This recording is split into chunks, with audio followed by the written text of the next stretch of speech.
Hi, I'm David. Today we're going to look at this problem. We're given the definite integral from negative 2 to 2 of x squared times the quantity x squared plus 1 with respect to x. And we're given a little bit of extra information.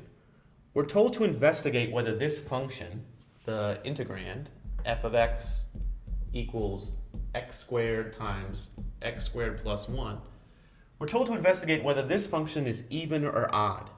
Because if the function is even or odd, it tells us something about the integral, especially in situations like this, where the upper and lower limits of integration are equidistant from zero, are equidistant from the origin. Because we know things about symmetry for even and odd functions, when the limits of integration are the same distance from the origin, we can know even more, and I'll explain that in a minute. But first, let's decide whether this function is even or odd. So, how do we do that? Well, we plug in a negative x instead of an x. If I get back the same function, then the function is even. If I get back the same function with just a negative out front, then the function is odd. If I don't get back either of those, then the function's neither even nor odd, which happens often. But let's plug in a negative x and see what we get. Negative x quantity squared times negative x quantity squared plus 1, all in the parentheses. Well, here, since x is being squared everywhere there's an x, it's pretty easy to see that this is going to be equal to x squared times the quantity x squared plus 1, which is exactly f of x. So f of negative x equals f of x. That implies that f is even. Okay, what do we know about even functions and their integral, their definite integral? Well, let me draw a picture of an even function. Probably the most common even function is just the function y equals x squared. And it looks something like this. And actually the function x squared times the quantity x squared plus 1 looks something like this as well. But if I have an even function, the big deal is that it's symmetric about this y-axis. The right side looks the same as the left side. So if I were to pick 2 points that were equidistant from the origin, like negative 2 and 2, for example, and I wanted to find their total area under the curve, well, since this function is symmetric about the y-axis, this first area would be equal to the second area. So I don't have to find the whole integral. I really only have to find the integral from 0 to one of the limits of integration, and then multiply that by 2. That's the nice thing about even functions. And the nice thing about 0 is that those are often much easier to plug in when we're doing the definite integral.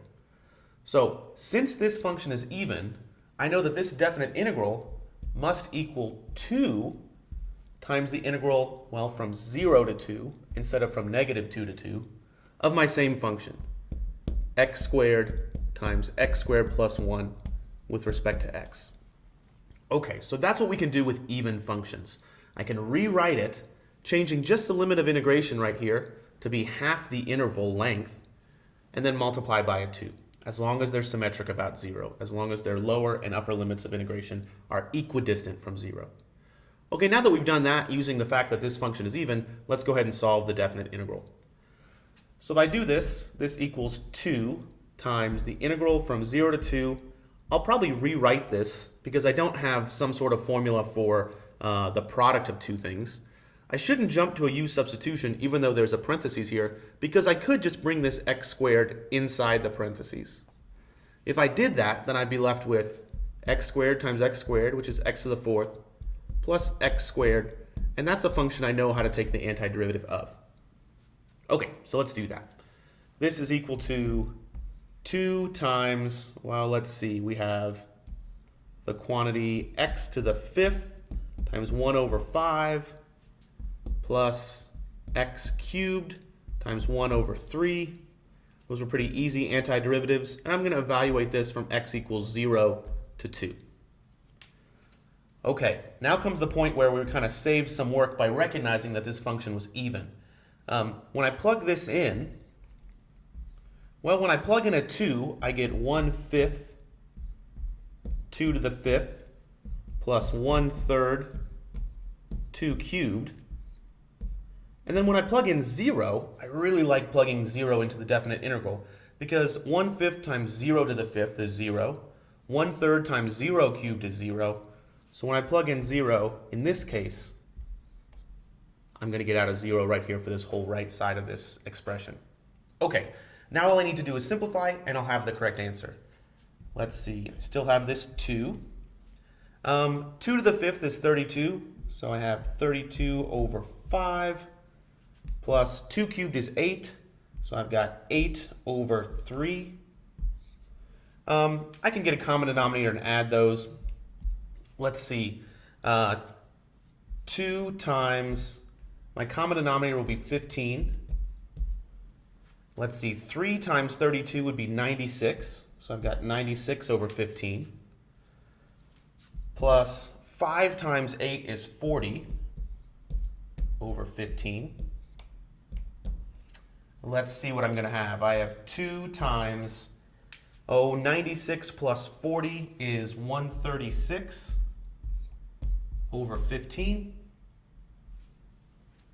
And finally, 2 times 136, that is 272 over 15.